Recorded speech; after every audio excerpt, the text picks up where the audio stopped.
Son of God, share my mind, and you don't die.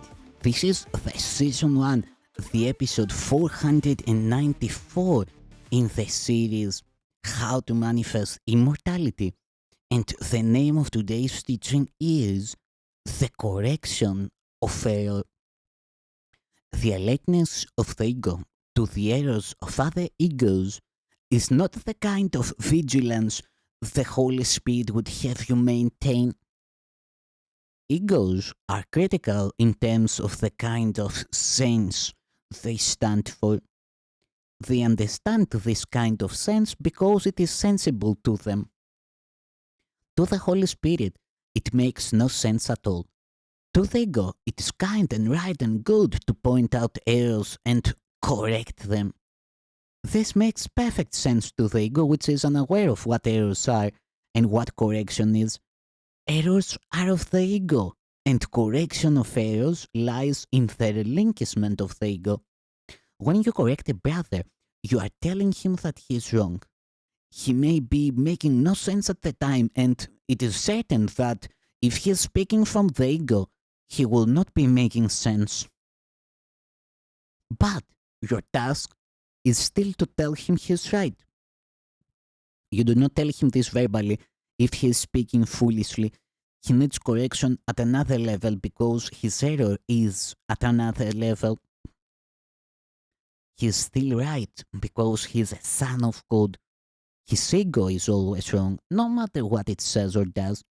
If you point out the errors of your brother's ego, you must be seeing through yours because the Holy Spirit does not perceive his errors. This must be true, since there is no communication between the ego and the Holy Spirit. The ego makes no sense, and the Holy Spirit does not attempt to understand anything that arises from it. Since he does not understand it, he does not judge it, knowing that nothing the ego makes means anything. When you react at all to errors, you are not listening to the Holy Spirit. He has merely disregarded them, and if you attend to them, you are not hearing him. If you do not hear him, you are listening to your ego and making as little sense as the brother whose errors you perceive. This cannot be correction. Yet it is more than merely a lack of correction for him. It is the giving up of correction in yourself. When a brother behaves insanely, you can heal him only by perceiving the sanity in him. If you perceive his errors and accept them, you are accepting yours. If you want to give yours over to the Holy Spirit, you must do this with his. Unless this becomes the one way in which you handle all errors, you cannot understand how all errors are undone. How is this different from telling you that what you teach you learn? Your brother is as right as you are, and if you think he is wrong, you are condemning yourself. You cannot correct yourself. Is it possible then for you to correct another? Yet you can see him truly, because it is possible for you to see yourself truly. It is not up to you to change your brother, but merely to accept him as he is. His errors do not come from the truth that is in him, and only this truth is yours. His errors cannot change this and can have no effect at all on the truth in you. To perceive errors in anyone and to react to them as if they were real is to make them real to you.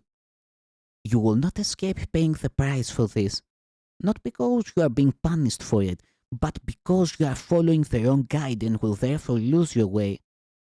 Your brother's errors are not of him, any more than yours are of you. Accept his errors as real, and you have attacked yourself. If you would find your way and keep it, see only truth beside you, for you walk together. The Holy Spirit in you forgives all things in you and in your brother. His errors are forgiven and with yours. Atonement is no more separate than love. Atonement cannot be separate because it comes from love.